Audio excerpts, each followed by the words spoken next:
Okay right. So ముందుగా ఈ యొక్క యోగ విద్యను, బ్రహ్మ విద్యను, బ్రహ్మజ్ఞానాన్ని అందించినటువంటి మూల పురుషుడు పరమేశ్వరుడు, పరమ ఈశ్వరుడు శివుడు. సో ఈ యొక్క యోగా డే సందర్భంగా ఆయన మనం మరీ కృతజ్ఞత తెలుపుదాం.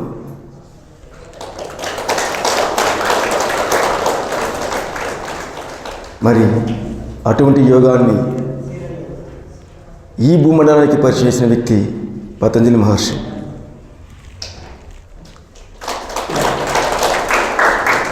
మరి తర్వాత వచ్చిన యోగి మహర్షి శ్రీకృష్ణ పరమాత్మ.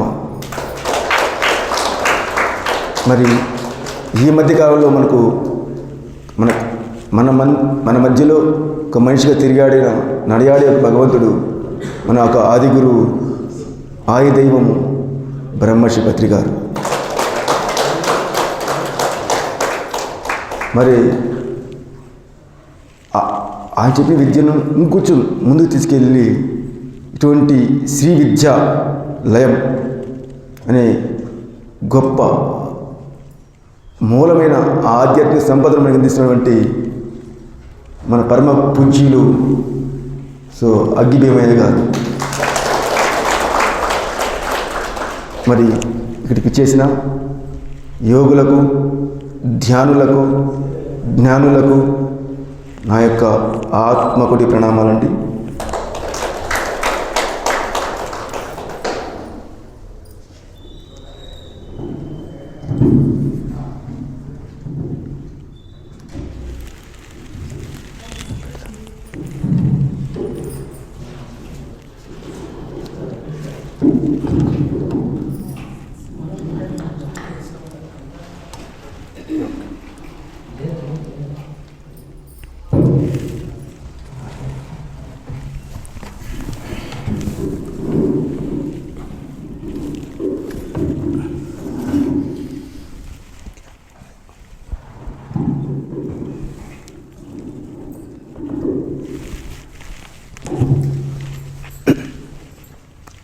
నా పేరు శివాజీ అండి. నేను పుట్టింది శ్రీకాళహస్తి, తిరుపతి పక్కన శ్రీకాళహస్తిలో పుట్టాను. సో శ్రీకాళహస్తీశ్వర దేవస్థానంలో జాబ్ చేశాను ఒక 5 years. అక్కడ రాహుకేతు పూజకి ఇన్ఛార్జిగా ఉంటూ నా వృత్తి నిర్వహించాను. సో ఆ సందర్భంలో నాకు పత్రి గారు పరిచయం అయ్యారు. 2001లో పరిచయం అయ్యారు. నేను ఈ యొక్క యోగ మార్గంలోకి వచ్చి 36 సంవత్సరాలు అవుతుందండి, 36 years అవుతుంది. సో 8 ఏళ్ళ వయసు నుంచి నేను ధ్యానం చేస్తాను. నాకు ఈ పిరమిడ్ సొసైటీ పరిచయం అయ్యి 25 years అవుతుంది. సో పత్రి గారి పరిచయం ద్వారా ఒక 1 year అఖండంగా సాధన చేశాను. నీటిలోను పర్ డే 10 hours వాటర్ లోపలికి చేసేవాడిని. తర్వాత నాకు అనిపించింది నేను ఇంకా జాబ్ చేయడం నాకు ఇంట్రెస్ట్ లేదని నాకు అనిపించింది బలంగా. సో పత్రి గారికి వెళ్ళి చెప్పాను. సార్ చెప్పారు, ఇంకా చాలు వదిలేసే జాబ్ అని చెప్పాడు. సో గౌతమ్ బుద్ధుడు అంతటి వాడే మహారాజాలు వదిలేశాడు, నీ జాబ్ అంతా బోర్డు జాబు అనేసి సార్ చెప్పారు. నీ జాబ్ వదిలిపెట్టి సో నన్ను భీమవరం పంపించారు సార్. భీమవరం తట్టపర్తి వీరరాఘవరావు కదా, వాళ్ళ ఊరు పంపించారు నన్ను. సో అప్పుడు ఆయనకి ధ్యానం మాత్రం తెలుసు, కానీ ధ్యాన ప్రచారం చేయడం తెలియదు. తట్టపర్తి రాఘవరావు గారికి ఎలా టీచ్ చేయాలో తెలియదు ఆయనకి. సో మాతో కూడా ఉండి మొత్తం కూడా నేర్చుకోండి ఆయన.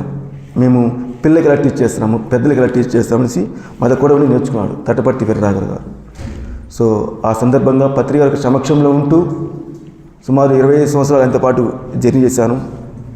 లాస్ట్ ప్రయాణం, చివరి ప్రయాణం లడాఖ్లో కూడా సార్తో పాటు ఉన్నాను. సో ఈ సందర్భంగా నేను అరుణాచలంలో ఒక 5 years ఉన్నాను. పత్రి గారి యొక్క ఆజ్ఞ మేరకు అరుణాచలంలో ఒక 5 years అక్కడే ఉంటూ అక్కడ ఒక హౌస్ రెంట్ తీసుకొని ఈ పౌర్ణమికి వచ్చేటువంటి భక్తులకు ఈ యొక్క ధ్యాన విద్యను జ్ఞాన విద్యను బోధించేవాడిని. సో నా వృత్తి వచ్చి పిరమిడ్లు నిర్మిస్తాను. సుమారు మన ద్వారా ఒక 1500 పిరమిడ్ దాకా కట్టాం మనం.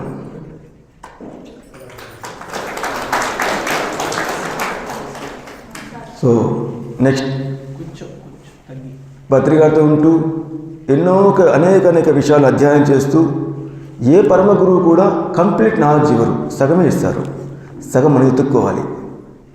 మనం అక్కడే ఆగిపోతుంటాం చాలామంది తెలియకుండా.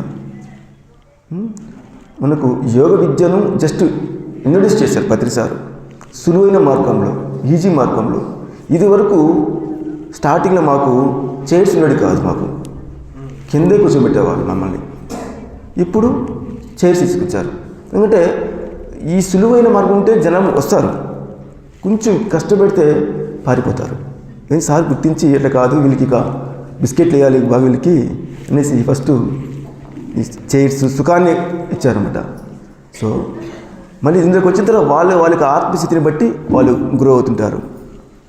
సో నెక్స్ట్ వచ్చి ఇంకొంచెం ముందుకు తీసుకెళ్ళి ఈ మూమెంట్ని, సార్ చెప్పిన మూమెంట్ని నెక్స్ట్ లెవెల్ తీసుకెళ్ళారు మన అగ్నిబేబయ్య గారు అయితే కానీ. సో ఇంకా నేను కూడా ఈ యొక్క శ్వాసక రహస్యాన్ని అధ్యయనం చేశాను. 20 years అయినా కానీ నాకు ఇంకా ఆలోచన వస్తున్నాయి. అది ఏంది ఇది? ధ్యానంలో కూర్చుంటున్నాం, తాత్కాలికంగా మనం ఆలోచన తగ్గుతుంది, మళ్ళీ వచ్చేస్తుంది. అసలు దీని మూలం ఏంటి? దీన్ని అధ్యయనం చేశాము. అధ్యయనం చేశాక ఎన్నో విషయాలు బయటపడ్డాయి. ఇవన్నీ ఎక్కడ నేర్చుకున్నాను? నేను పిఎంసీ చూసి నేర్చుకున్నా. పిఎంసీ పత్రిజీ పిఎంసీ అన్నారు కదా, నేను అక్కడి నుంచి నేర్చుకున్నా. నేను నేర్చుకోలేదు అంతే ప్రాపర్గా. దీన్ని సారాంశం పట్టుకోవాలి. పత్రిజీ గారు ఎందుకు అనేక మంది గురువులను తీసుకొచ్చి పిఎంసీ చూపిస్తారు? దాని సారాంశం ఏంటి?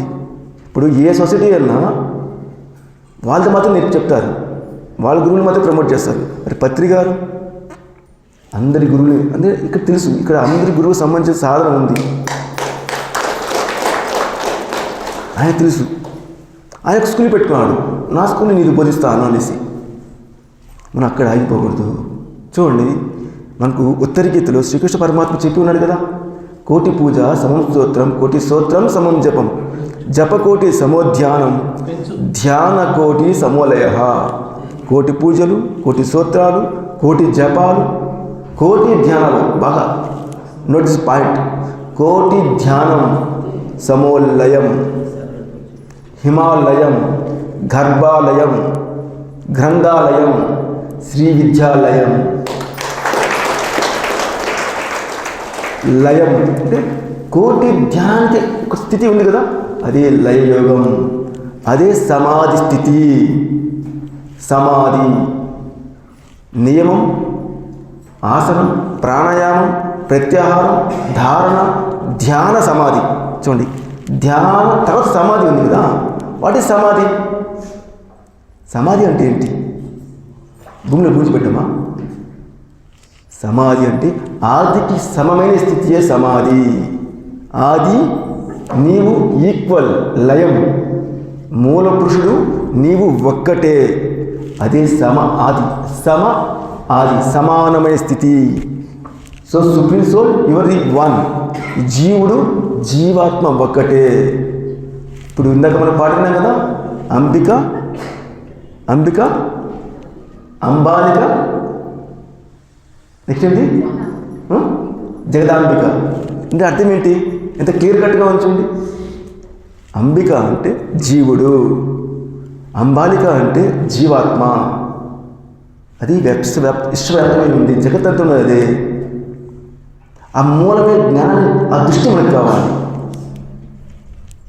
సో చూడండి ఎంత అద్భుతంగా పేరు పెట్టారు. లయయోగం, లయం. శివుని ఏమంటారు? లయకారకుడు. శివుడికి ఇష్టమైన పని ఏంది? నిత్య అభిషేకి అంటారు. ఆయన నిత్యం అభిషేకం చేస్తారు కదా, ఆయన చాలా ఇష్టపడు కదా. శ్రీకృష్ణుడిని మహావిష్ణుకి అలంకార ప్రియుడు అంటారు. సో శివుడిని అభిషేక ప్రియుడు అంటారు కదా. మరి నిత్యం శివుడికి అభిషేకం చేస్తే ఏమొస్తుంది?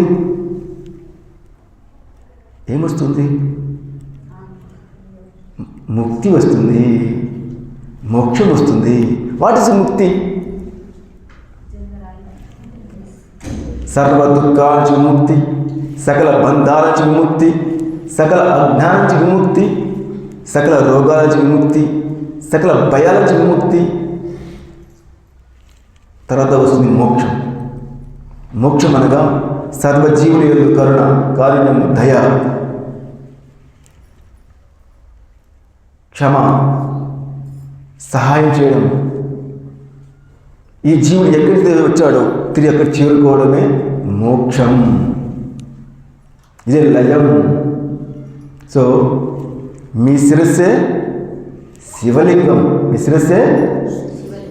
శిరస్సే మీ దేహమే పానవట్టం, మీ దేహమే పానవట్టం. మీలో ఉన్న ప్రాణమే గంగాజలం, మీలో ప్రాణమే గంగాజలం. ఈ యొక్క ప్రాణాన్ని తీసుకెళ్ళి ఈ శిరస్సుపై నింపడమే నిత్య శివార్చనము. చేయాల్సిన పని ఇక్కడ పూజ చేయాలి. మనకు శ్రీకాళహస్తికి వెళ్ళి అక్కడికి రుద్రాభిషేకం చేస్తాము, ఫలాభిషేకం చేస్తాము. బట్ చేయవలసింది ఇక్కడ. సో రుద్రుడికి, శివుడికి అభిషేకం చేస్తే ఏమొస్తుంది మనకు? అక్కడ స్పెషల్ ఏంటి? శ్రీకాళహస్తి స్పెషల్ ఏంటి? దేనికి ప్రతీక? రాహుకేతు పూజకి ప్రతీక. అది ఏ క్షేత్రము? పంచభూతాలు ఏ క్షేత్రం? అది వాయులింగం. సో ఈ పొద్దు మీకు ఆ వాయువులోని సారాంశం చెప్పడానికి వచ్చాను. మీకు వాయులింగేశ్వరం నుంచి వాయువులోని సారాంశం చెప్పడానికి వచ్చాను. సో ఫస్ట్ మనం శ్రీకాళహస్తి అనే పదాన్ని అర్థం తెలుసుకుందాం. మీకు స్టోరీ తెలుసు కదా, శ్రీ అంటే సాలెపురుగు, హస్తి అంటే కాల, హస్తి అంటే ఏనుగు, కాల అంటే పాము కదా. శ్రీకాళహస్తి అంటే 3 పూజ చేశాయి, వీటికి ముక్తిని వచ్చినేసి స్టోరీ ఉంది. బట్ యోగార్థం వేరే. శ్రీ అంటే శక్తి. సాలెపురుగు తత్వం ఏంటి? సాలెపురుగు తత్వం, సాలెపురుగు ఏం చేస్తుంది? మనలో శక్తి గూడు కట్టుకుని ఉంది. శక్తి మూలాధారంలో గూడు కట్టుకుని ఉంది. సో నెక్స్ట్ ఏంటి? కాల అంటే మనలో పంచ ప్రాణాలు. సో శ్రీకాళహస్తి లింగం ఎలా ఉంటుంది? 5 తలలతో పైకి లేచి ఉంటుంది. అది మన పనిలో ఉన్న పంచ ప్రాణాలు. ఈ పంచ ప్రాణాలను ఊర్ధముఖంగా నడిపించాలి. ఎడా? సో హస్తి అంటే ఏంది? మనలో వెన్నుపూస. దాని మధ్యలో ఇడా పింగళ సుషుమ్న నాడి ద్వారా సో మనకు పంచ ప్రాణాలను ఊర్ధముఖంగా తీసుకెళ్తే ఏమొస్తుంది మనకు? పక్కన ఎవరున్నారు? అమ్మవారి పేరు ఏం పేరు? జ్ఞానాంబిక, జ్ఞానప్రసన్న. అమ్మవారి పేరు ఏం పేరు? జ్ఞానప్రసన్నమ్మ. ఎవరైతే తనలో పంచ ప్రాణాలను ఊర్ధముఖంగా తీసుకెళ్తారో వారికి ఏమొస్తుంది? జ్ఞానం వస్తుంది. అందుకోసం ఒక పక్కన జ్ఞానప్రసన్న, జ్ఞానం నాకు ప్రసన్నమవుతుంది. అంత క్లియర్ కట్గా ఉంచండి. ఇది ఎవరికి అర్థమవుతుంది? యోగం చేసేవారికి అర్థమవుతుంది, ఆ యోగ దృష్టిలోకి అర్థమవుతుంది. అంత నిగుడుగా అక్కడ అద్భుతమైన సాధన పద్ధతులు ఇచ్చారు. ప్రతి ఒక్క టెంపుల్ కూడా జీవ సమాధులే. కాళహస్తిలో ఎవరున్నారంటే రోమ ఋషికి సమాధి ఉంది కాళహస్తిలో. సో మనకు అరుణాచలంలో అరుణగిరినాథుడు, పళనిలో భోగ మహర్షి, సో రామేశ్వరంలో పతంజలి. సో అట్లా ప్రతి గురువు టెంపుల్స్లో కూడా గురువుల యొక్క జీవ సమాధులు ఉన్నాయి. రాఘవేంద్ర మఠం జీవ సమాధి, సో బ్రహ్మంగారి మఠం జీవ సమాధి. అసలు ఎందుకు సమాధి అవ్వాలి? మామూలుగా వెళ్ళిపోవచ్చు కదా. సరే, ఇవన్నీ మనం చూడలేదు. ఈ మధ్య కాలంలో మన గురువు అయినటువంటి శ్రీ సదానందగిరి ఈసారి మనం ఆయనకి ఈ సందర్భంగా, ఈ మెడిటేషన్ డే సందర్భంగా ఆయనకి మనం మరి కృతజ్ఞత చెప్తాం. మన గురువైన శ్రీ సదానందగిరి ఎలా వెళ్ళారైనా? ఓ సుభాష్, సమాధి తయారు చేయి, 10 రోజున ప్రాణం వదులుతాను. సో పత్రి గారు వెళ్ళి సమాధి తయారు చేసిన తర్వాత తను అనుకున్న టయానికి, అనుకున్న క్షణానికి తన ప్రాణాన్ని అవలేలుగా వదిలిపెట్టాడు. బట్ అది ఇప్పుడు యాక్చువల్లీ అప్పుడు జీవ సమాధి ఉండేది, ఇప్పుడు రూల్ మార్చేశారు కాబట్టి విడిచిపెట్టాడు. బట్ ఆయన విడిచిపెట్టలేదు, ఆయన తాత్కాలికంగా విడిచిపెట్టాడు అంతే. మరి సమాధికి వెళ్ళిన తర్వాత మళ్ళీ ప్రాణం రిటర్న్ అయింది. సో ఎందుకు జీవ సమాధి అవ్వాలి? మామూలు వెళ్ళిపోవచ్చు కదా. దాని వెనుకొని సారాంశం ఏంది తెలుసుకుందామన్నమాట అది. సో చనిపోతే శ్రీకృష్ణ పరమాత్మ చెప్పాడు, పోయిన వాడు తిరిగి పుడతాడని చెప్పాడు కదా. ఆ శ్లోకం ఉంటుంది, చనిపోయినవాడు మళ్ళీ పుడతాడు. చనిపోకపోతే మళ్ళీ పుట్ట అవసరం లేదు. ఆ సమాధి స్థితిలో ఏం చేస్తారంటే జీవుణ్ణి జీవాత్మతో ఐక్యం చేస్తారు. ప్రాణం బయటికి పోదు, ఇక్కడ స్థితమవుతుంది. మనకు కర్మ సంబంధించిన కర్మలన్నీ ఏ శరీరంలో ఉంటాయంటే ప్రాణమే శరీరంలో ఉంటాయి. మనకు కర్మలన్నీ ప్రాణమే శరీరంలో ఉంటాయి. సో అక్కడ ఈ ప్రాణ శరీరాన్ని బయట పోనీయకుండా ఈ శరీరంలో పెట్టి ఉంచి వెళ్తారు. ఆ ప్రాణమే శరీరం బయట వెళ్ళిపోతే మళ్ళీ పుట్టాలి. సో ఈ కర్మ సంబంధించిన శరీరాన్ని ఆ శరీరం ఉంచి బయట వెళ్తారు. జీవం మాత్రం బయటకు వెళ్తుంది. సంబంధించిన ఆ కర్మ సంబంధించిన శరీరాన్ని ఇక్కడ పెట్టి వెళ్తారు వాళ్ళు. అందుకోసమే వాళ్ళు జీవ సమాధి అవుతారు. సో ఆ సమాధి ఎలా చేస్తారు? మట్టితో గుంచరు, ఉప్పు వేయరు. సో వేపాకు, తులసి ఆకు, బిల్వము, విభూది, చందనము వీటితో మాత్రమే నింపుతారు ఫుల్గా. అది ఏమవుతుంది? సో వాటర్ మొత్తం శరీరంలో ఉన్న వాటర్ మొత్తం పీల్చేస్తుంది. ఏకబిల్వం ఏం చేస్తుంది? వాటర్ మొత్తం పీల్చేస్తుంది. సో అక్కడ ఆ శరీరం అండి అట్లే డీకంప్రెస్ కాకుండా అట్టే ఎనర్జీతో తయారైందంట. ప్రాణమ శరీరం ఉంటుంది కంప్లీట్గా. సో వాళ్ళు మళ్ళీ పుడతారు. ఎలా పుడతారంటే మనుషులుగా పుట్టరు, మనుషులుగా జీవించరు, దైవంగా జీవిస్తారు. అవతార పురుషుల్లో పుడతారు. వాళ్ళే పరమ గురువులు. శ్రీకృష్ణ పరమాత్మ, బుద్ధుడు, లహరి మాసేయ, రాఘవేంద్ర, వీరబ్రహ్మం గారు, అగ్గిభీమయ్య గారు. ఎస్, అలా పొందిన వ్యక్తులు మాత్రమే ఈ యోగం పట్టుకోగలుగుతారు. ఇంపాసిబుల్. లయయోగం పట్టుకోవాలంటే ఆ ఆత్మ విముక్తి ఆత్మ మాత్రమే పట్టుకుంటుంది. ఆత్మలు ఎన్ని రకాలు ఉన్నాయండి? ఎన్ని స్థాయిలు ఉన్నాయి ఆత్మస్థాయిలో? సరే, శరీరం ఎన్ని వ్యవస్థలు ఉన్నాయి? బాల్యము, యవ్వనము, ప్రౌఢ్యము, కౌమార్యము, వృద్ధాప్యము. నెక్స్ట్ ఇంకోటి ఉందండి, విముక్తి ఆత్మ. ఆ విముక్తి ఆత్మలే అగ్గిభీమయ్య గారు. తాను ముక్తి పొంది తిరిగి ఆ ముక్తిని బోధించిన వ్యక్తులే ముక్త పురుషుల విముక్తి ఆత్మలు. వాళ్ళు మాత్రమే ఈ యోగ విద్యను లయయోగాన్ని పట్టుకోగలుగుతారు. సో ఈ లయయోగం పట్టుకోవాలంటే మినిమం 650 జన్మలు దాటే వాళ్ళు మాత్రమే ఈ యొక్క లయయోగం పట్టుకోగలుగుతారు. బుద్ధుడు కావడానికి 654 జన్మ పట్టింది. శ్రీకృష్ణ స్థితిని పొందడానికి 1000 జన్మ పట్టింది. మరి మనకు ఈ యోగ విద్య వైపు వచ్చాం మనం. లయ యుద్ధ వైపు ఎంతోమంది ఎన్నో యుద్ధ సాధనలు ఉన్నాయి. బట్ ఇక్కడ వచ్చిన వ్యక్తి ఈ జ్ఞానాన్ని అధ్యయనం చేస్తారంటే అంత ఆషామాషి కాదు. మనందరం కూడా వృద్ధాత్మనము, విముక్తి ఆత్మలు మాత్రమే ఇక్కడికి వస్తారు. అంత ఆషామాషి వాళ్ళకి ఈ విషయం అర్థం కాదు, అజీర్ణం అవుతుంది. ఇప్పుడు ఇక్కడ కడుపులో శక్తి ఉంటేనే కదా నేను తిన్న ఆహారం మనకు డైజెషన్ అవుతుంది. అలానే ఇక్కడ శక్తి ఉంటేనే, ఇక్కడ సీనియారిటీ ఉంటేనే, ఇక్కడ మనకు ఎంతో అపారమైన ఎన్నో జన్మల జ్ఞానం ఉండాలి మాత్రమే ఈ లయయోగం అనే జ్ఞానం అవగతం అవుతుంది. శ్రీ విద్యాలయం అనే లయం యోగం అవగతం అవుతుంది. వాళ్ళకి మాత్రం ఇక్కడ ఈ లోపలికి ఎంట్రీ అంత ఆషామాషి వ్యక్తులు కాదు. మరి అందరూ కూడా ఉన్నతమైన ఆత్మలు మాత్రమే ఇక్కడ వస్తారు. ఓకే,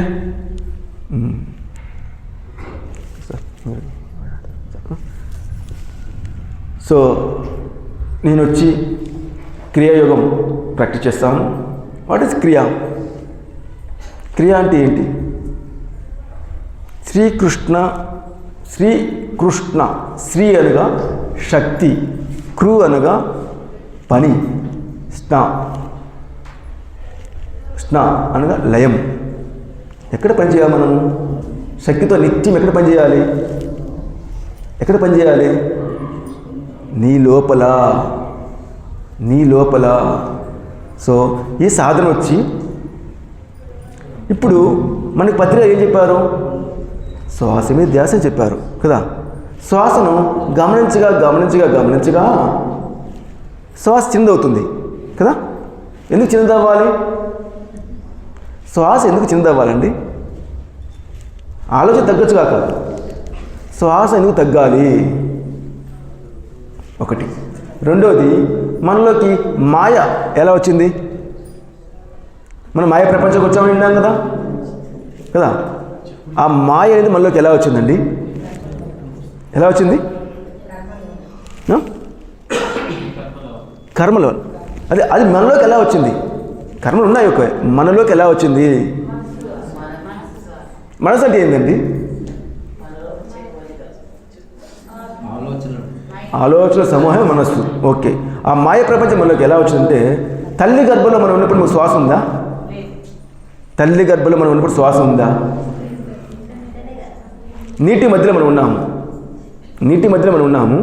ముక్కులో వాటర్ ఉంది, లంగ్స్లో వాటర్ ఉంది. మీరు అనొచ్చు తల్లి శ్వాస ద్వారా మనకు వస్తుందనేసి. తల్లికి మనకు లింక్ ఏంటి?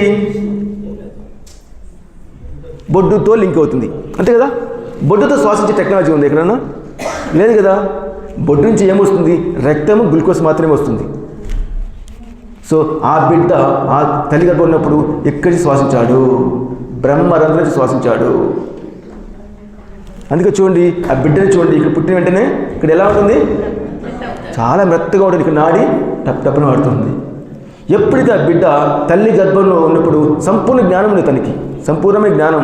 నాకు చావు లేదు, నీ ఆత్మస్వరూపుణ్ణి, నీ దైవస్వరూపుణ్ణి, నాకు ఎన్నో జన్మలు ఉన్నాయి, సంపూర్ణ జ్ఞానం ఉండేది.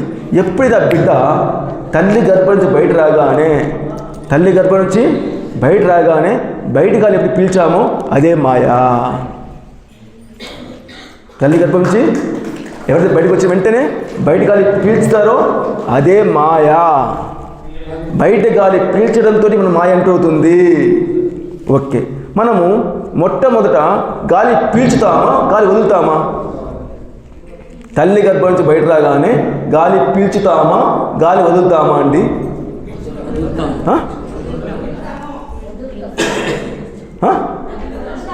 సార్ క్లాస్ కొట్టండి. ఫస్ట్ విడిచిపెడతాం. లోపల నుంచి జీవాత్మ పైకి ఈ లోపల లంగ్స్లో ఉన్న వాటర్ని లోపల నుంచి నెడతాడు. అప్పుడు ఈ లోపల ఉన్న వాటరు ఉమ్మనీరు కక్కుతాడు పెట్టి కదా. ఉమ్మనీరు కక్కినప్పుడు ఈ లంగ్స్ ఖాళీ అవుతుంది, ఈ అర ఖాళీ అవుతుంది. అప్పుడు బయట ఉన్న గాలి లోపల ఎంటర్ అవుతుంది. ఫస్ట్ మనము లోపల గాలి బయట నెట్టితే బయట గాలి లోపలికి వస్తుంది, అదే మాయా.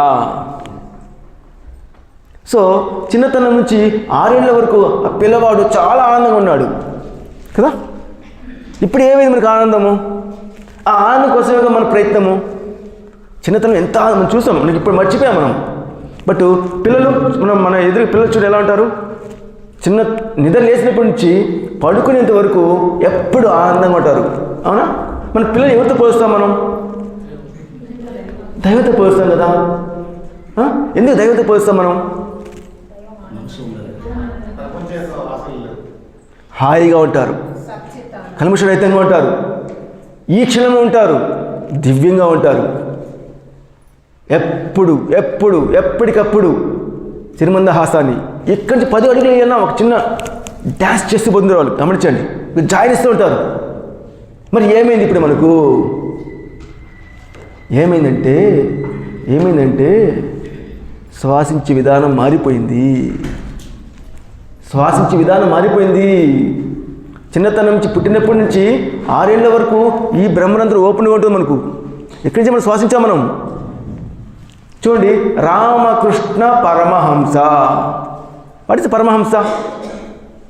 రామకృష్ణ మనం విన్నాం కదా. ఏం పేరు విన్నాం రామకృష్ణ పరమహంసకి? రామకృష్ణ పరమహంస, వివేకానంద పరమహంస, యోగానంద పరమహంస, లహరి మహాశయ. పరమహంస అంటే మీన్స్ పరంతో హంసించడము. ఆ బిడ్డ పరంతో హంసించారు కాబట్టే తన దైవత్వంతో ఉన్నారు, దివ్యత్వంతో ఉన్నారు. మనం మర్చిపోయాం మనము. చూడండి, కేవలం జస్ట్ మన శ్వాసను గమనించగానే శ్వాస క్రమంగా తగ్గిపోయి ఈ శ్వాస మొదలవుతుంది. This artificial. ఈ శ్వాసలో మాయ ఉంది. ఈ శ్వాసలో చూడండి అంతకుముందు లేదు. దీని మీద ధ్యాస మాత్రం పెట్టాము అంతే మనం, అంతే కదా. దీని మీద ధ్యాస పెట్టాము అంతే మనం. పత్రిక ఏం చెప్పారు? శ్వాస గమనించని చెప్పారు అంతే. గమనించగానే ఏమవుతుంది? ఆ మాయ మీద ఫిల్టర్ వేస్తాం మనం. ఫిల్టర్, ప్యూర్ బ్రీత్ పీలుస్తాం మనం. ఇందులోని ఫిల్టర్ వేయలేదు మనం, దాన్ని దృష్టి పెట్టలేం మనకు. కాబట్టి అది మనలోకి వచ్చి మనల్ని గందరగోళం చేసిపోతుంది, గజిబిజి చేసిపోతుంది మనల్ని. ఇప్పుడు ఆ ధ్యాసని శాస్త్రం పెట్టాం మనం. ధ్యాసని ఫిల్టర్ చేస్తాం మనం. అప్పుడు ప్యూర్ హెయిర్ వెళ్తుంది. సో అప్పుడు ప్యూర్ హెయిర్ వెళ్ళినప్పుడు ప్యూరిఫై అవుతుంది. సో క్రమక్రమంగా శ్వాస తగ్గిపోయి ఈ శ్వాస మొదలవుతుంది. చూడండి, ఈ శ్వాస తగ్గే కొద్దికి ఇక్కడ ప్రెజర్ వస్తుంది, అందరికీ ఇక్కడ గురుగురు ఉంటుంది, ఏదో ఎనర్జీ ఫ్లో అవుతుంది అనిపిస్తుంది. అవునా? ఎవరికి ఎక్స్పీరియన్స్ ఉంది వాళ్ళు చేపెత్తండి. Thank you. సో చూడండి, ఎందుకు ఇక్కడ ఉర్వరం తయారవుతుంటే ఇది దివ్యమైన శ్వాస కదా, అది పట్టుకోవట్లేదు. అక్కడి నుంచి శ్వాస తిరుగుతున్న విషయం ఎవరు తెలియదు, చెప్పలేదు మనకు. ఆ పిల్లవాడికి తెలుసు ఇక్కడి నుంచి శ్వాసించడం. తిరిగి మనము ఇక్కడి నుంచి శ్వాసించడం ప్రాక్టీస్ చేశామంటే పోగొట్టుకున్న ఆనందం వస్తుంది, పోగొట్టుకున్న జ్ఞానం వస్తుంది. కొత్తగా రావడం కాదు. ఆధ్యాత్మికం అంటే కొత్తగా రావడం కాదు. ఉన్నది ఓడగొట్టుకుంటే నేను నాది ఉన్నదాన్ని ఓడగొట్టుకుంటే నీ వెంట నీకు అర్థమవుతుంది. ఆ ఉన్నది ఓడగొట్టుకోవడమే టూల్స్ మాత్రమే ఈ సాధన క్రియలు. అనేక రకాల సాధన క్రియలు ఏమంటే మనం నేను పేర్చుకున్నాం కదా, నాది పేర్చుకున్నాం కదా, ఆ చెత్తని తీసేస్తాం. 2 గురువులు గుడ్ మెకానిక్. సో అనవసరం చెత్తని తీసేస్తారు. గుడ్ శిల్పి ఏం చేస్తారు? రాతిలోని అనవసరమైన వాటిని తీస్తాడు. ఇంకేం చేయడు కదా, రాయిగా ఉంది కదా, శిల్పి చేస్తారు. రాతిలోనే ఉండి అనవసరమైన వాటిని తీసేస్తారు వాళ్ళు శిల్పులు. ఒక మెకానిక్ ఏం చేస్తారు? ఒక వెహికల్ సర్వీస్ స్టేషన్కి వెళ్తుందండి. ఏం చేస్తారు మెకానిక్లు? పాడైపోయిన వస్తువులు తీయేస్తాడు, ఆయిల్ చేంజ్ చేస్తాడు, కొత్త గ్రీస్ యాడ్ చేస్తాడు, కొత్త పార్ట్స్ యాడ్ చేసి ఫ్రెష్గా తయారు చేసి బండి పంపిస్తాడు. అట్లా ఒక వెహికల్కి సర్వీస్ స్టేషన్ ఉన్నట్టు అట్లా ఒక వెహికల్కి సర్వీస్ స్టేషన్ మన ఆది భీమయ్య గారు. ఒక దేహం అనే వెహికల్కి సర్వీస్ స్టేషన్.